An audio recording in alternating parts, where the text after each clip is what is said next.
Hi, hello, and welcome to Life of Script. My name is Yaz. This is season 2, episode 2, video again.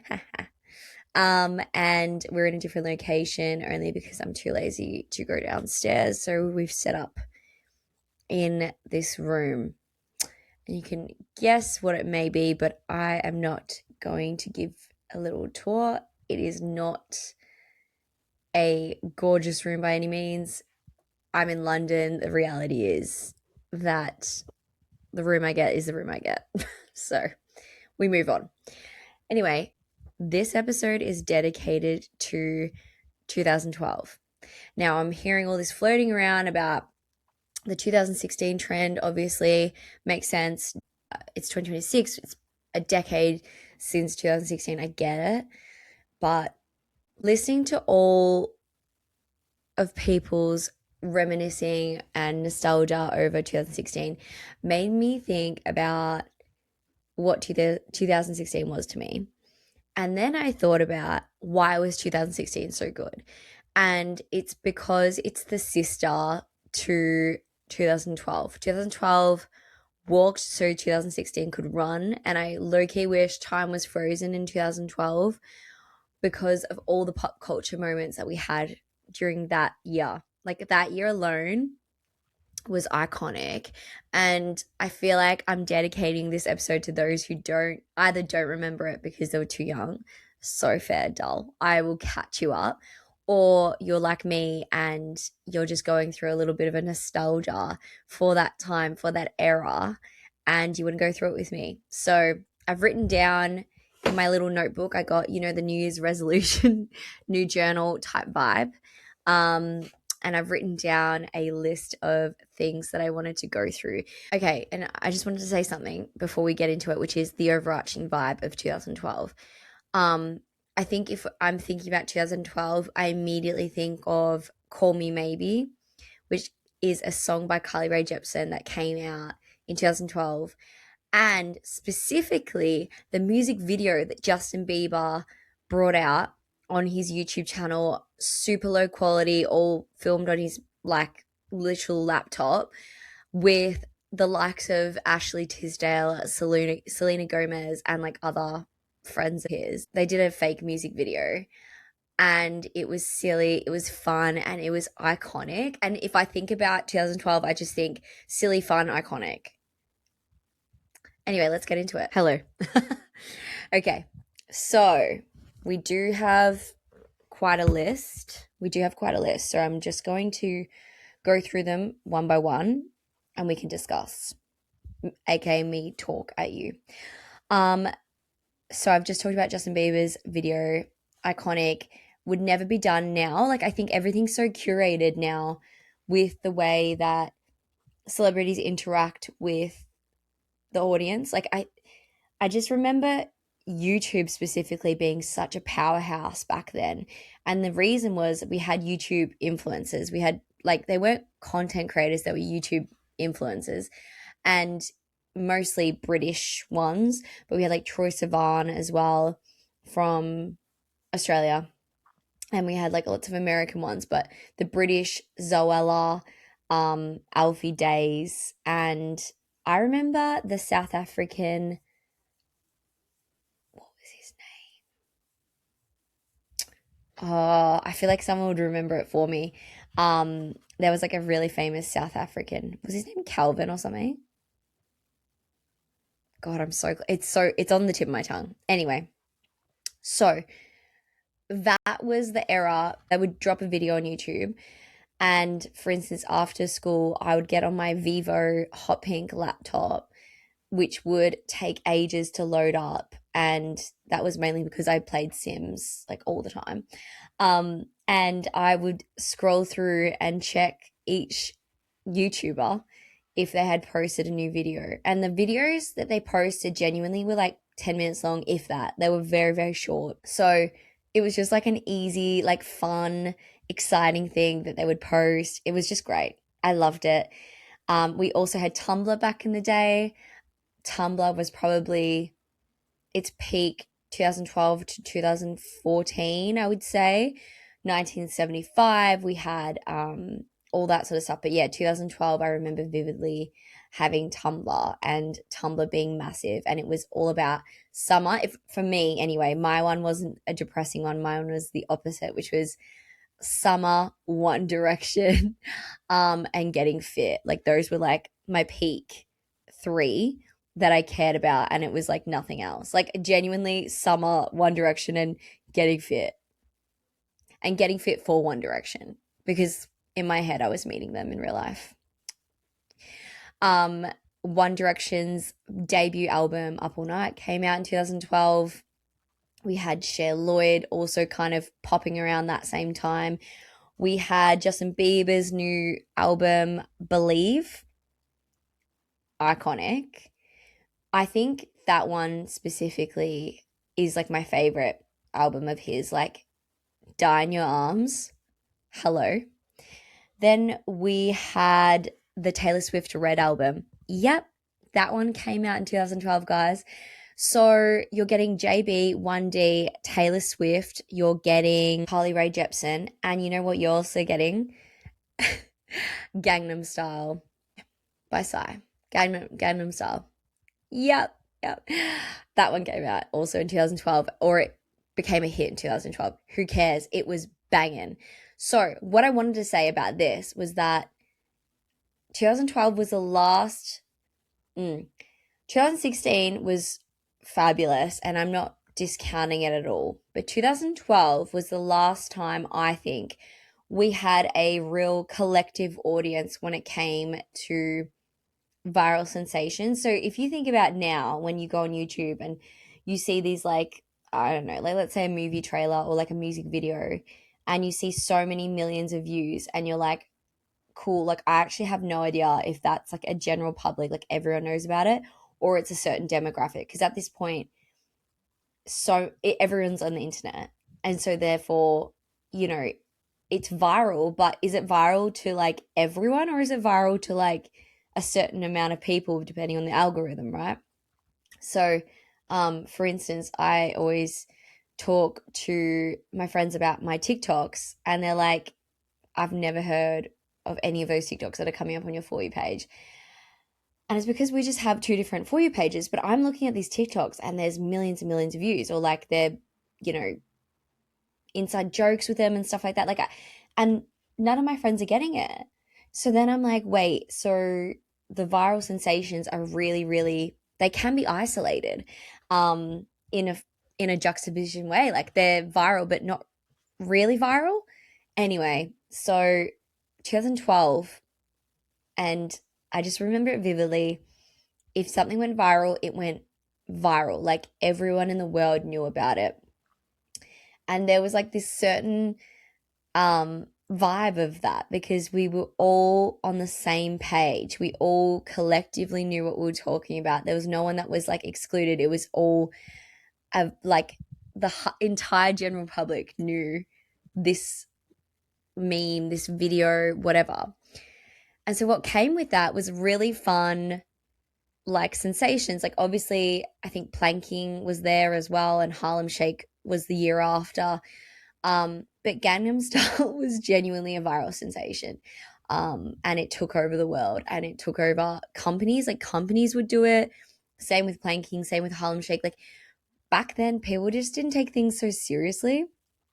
Anyway, I miss that a lot. I think, you know, we can't go back to that point, but that was a real peak in internet time, like, if I'm going to be honest. We also have the London Olympics, which was in 2012 summer. Some movies that came out, well, specifically one movie that came out that I just think about a lot because I always watch it and I love the books, but Hunger Games came out in 2012. Yeah.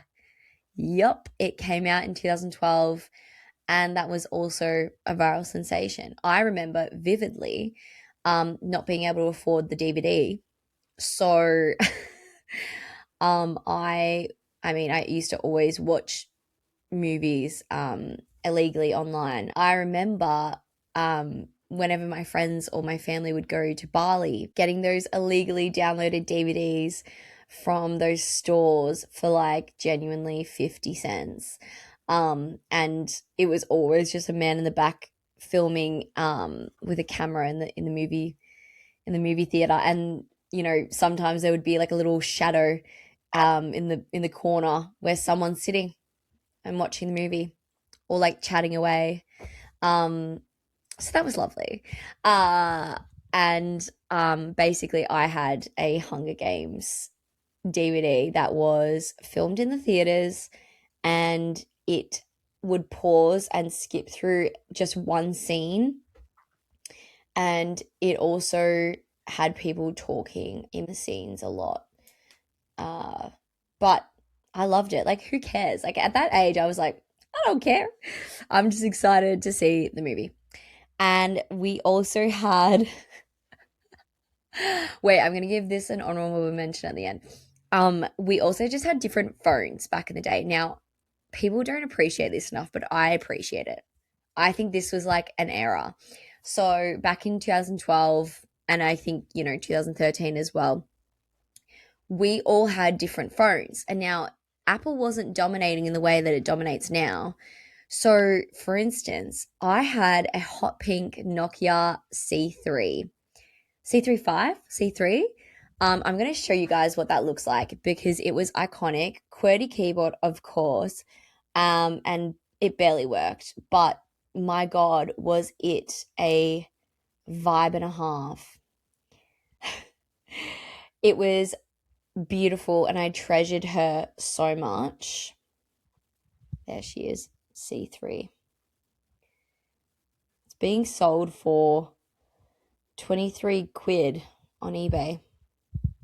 Low-key considering. Can you guys see that? That was what I had. Yeah. Yep, iconic. It was so good, guys. It was so good. And some of my other friends had flip phones and, the ones LG, and it was like a slide up, like, and then it had a touch screen on the top. But the touch screen back then, guys, not good at all. Not good at all. You'd press it and it'd press another part of the screen, and then you'd end up calling your mum. It was crazy. And then obviously everyone had what was the Blackberries. Obviously they were iconic, but low key Blackberries were like corporate as hell. So if you had a Blackberry, you were like kind of trying to cosplay corporate life in school. It was a bit, but also it looked sickening. So there was like Blackberries, a spectrum of Blackberries. Like my dad had a Blackberry, but then there was these iconic ones that they definitely sold for like our younger generation, and everyone had those. And they were so good. Like the sound of people pressing the keyboard. Nah, bring those back.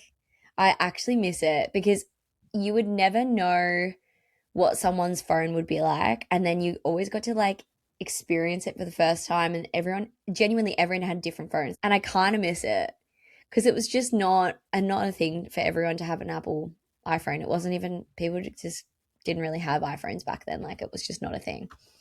So we had iPods, but that was kind of like, it kind of had a wave after. Anyway,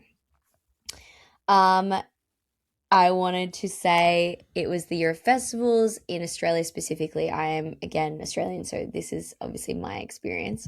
But we had a lot of festivals back then as well. Big Day Out was still a thing. It wasn't canned. And the music in the Australian industry especially was like really good. Like we were getting some real good bangers. And then I wanted to say an honorable mention to my favorite, Kony 2012. Now, I hope the people that I'm talking to, I'm reaching the right people here, because Kony 2012 was genuinely so iconic. My religious ed teacher was obsessed with Kony 2012 and had posters all up in our classroom. Like he was all over it like a rash, and for it to end in a meme was just like the funniest thing ever. So for those who don't know the lore behind Kony 2012, let me just get you up to speed. So there was this YouTube video that came out from the Invisible Children, and there was a spokesperson there, was one of the founders, and he talked about capturing Joseph Kony, who was a Ugandan leader. He was doing bad things.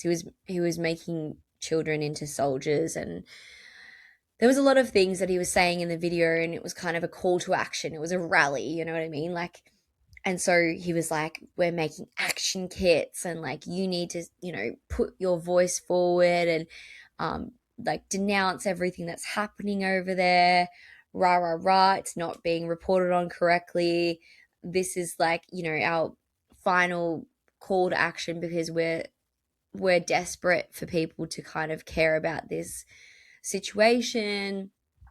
Anyway, it became, like I was saying before, a viral sensation. And like I said before, it wasn't isolated. Everyone knew about Kony 2012. Like, it was huge. And there were action kits purchased, and these action kits had like a little like Kony 2012 badge and like a t-shirt and stuff like that. It became huge, and people were all over it like a rash. It was just, it seemed like that was the only thing people could care about. Like, it was, and like, things are happening all over the world all the time. Like, that is the case. But for some reason, Kony 2012 just like past all of that and was like, right, this is our number one priority, no matter what.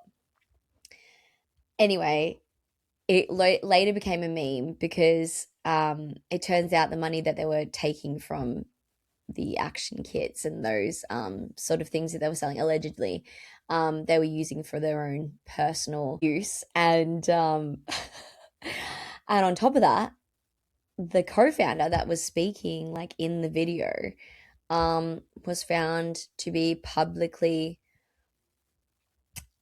masturbating, and was arrested. And so later it just became this huge meme, and we were all like, oh, it's a scam. And I will say one thing is that I fell for it hook, line, and sinker at the ripe age of 14. Hand over my heart, I was ready to buy an action kit.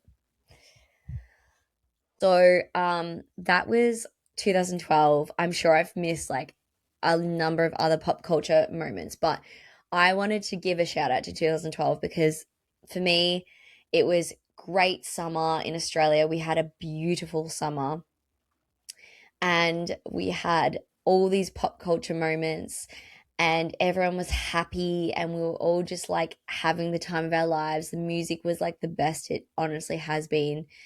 And, you know, now in this current climate where things are looking pretty bleak, it's nice to reminisce. And I will reminisce over 2016, but I've got to give my hat to 2012 where it all started. And I just wanted to give my 2 cents while it was still a sort of trend. And yeah, thank you for listening. I hope you guys enjoyed it. Let me know if I've missed any, or if you want to comment on any sort of other 2012 moments that you were like, these were so influential.